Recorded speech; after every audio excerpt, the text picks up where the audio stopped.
கண்கள் திறக்கப்பட வேண்டும். நீங்கள் முன் வரத்துக்கு முன்பாக அவர் தான் முதற்படி எடுத்தார். சில காரியங்கள்லாம் மறைவாக இருக்குதுங்க.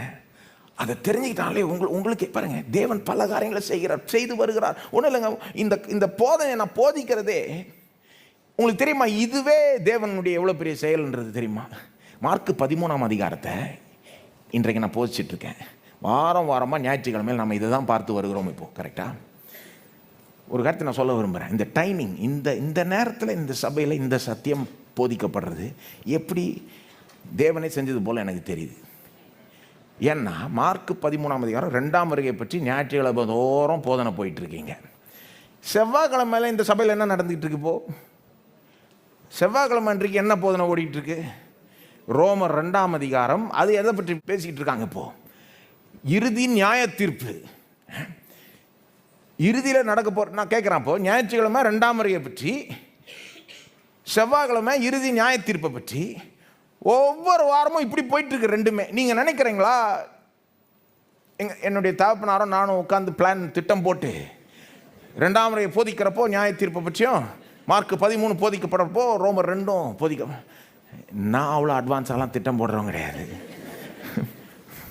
நான் யோசித்தேன், மார்க் 13 வருமானே எனக்கு அவ்வளோ தூரம் நான் போவேனாலே எனக்கு தெரில. வந்தப்போ கொஞ்சம் பயந்துட்டேன். ஐயோ இதை எப்படி போதிக்க போகிறேன் எனக்கு, ஏன்னா இந்த சப்ஜெக்டெல்லாம் பேசி எனக்கு பழக்கமே இல்லை.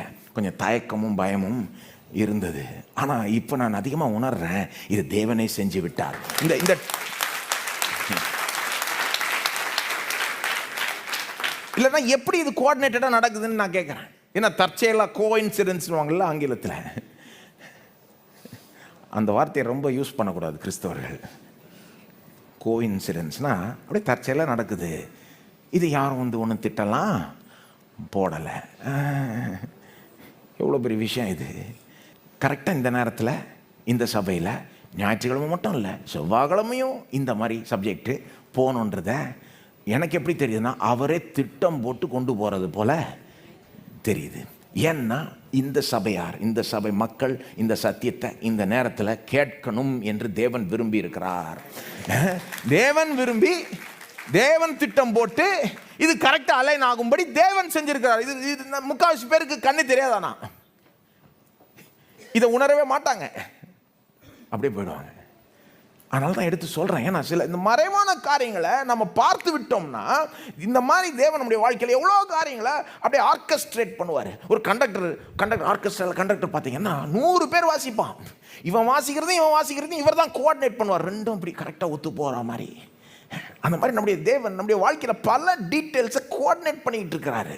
அப்போ நான் கேட்குறேன், இது இப்படி ஒரு போதனையை கோஆர்டினேட் பண்ணுறாருன்னா, அப்போ நம்ம ரட்சிப்பை பெறணுன்றதை எந்த அளவுக்கு கோஆர்டினேட் பண்ணியிருப்பார். அதெல்லாம் ஒன்று கூடி வர்றதுக்கு எந்த அளவுக்கு அவர் ஒர்க் பண்ணியிருக்காரு. வந்தது பிறகு நம்மளை அப்படியே விட்டுட்டு போயிடுவாரா? இறுதி வரைக்கும் நம்மளை தெரிந்து கொண்டவர் ஒருபோதும் விடவே மாட்டார். ஏசு அதான் சொல்கிறார், தாம் தெரிந்து கொண்டவர்கள், நான் தெரிந்து கொண்டவர்களை கூட்டி சேர்க்கறதுக்கு தான் நான் வரேன். வெறும் நீ என்னை தெரிந்து கொண்டதுன்றதுனால மட்டும் இல்லை, நான் உன்னை அப்போவே தெரிந்து கொண்டுட்டேன். அதனால் உன்னை விட மாட்டேன். நான் உனக்காக நான் திரும்ப வருவேன், உன்னை கூட்டி சேர்ப்பேன். அப்போ எனக்கு இந்த வார்த்தைகள் தாம் தெரிந்து கொண்டவர்கள், தாம் தெரிந்து கொண்டவர்களை, அது எனக்கு உறுதியை தருது. பாருங்கள், இன்னொரு டீட்டெயிலில் பாருங்கள், 27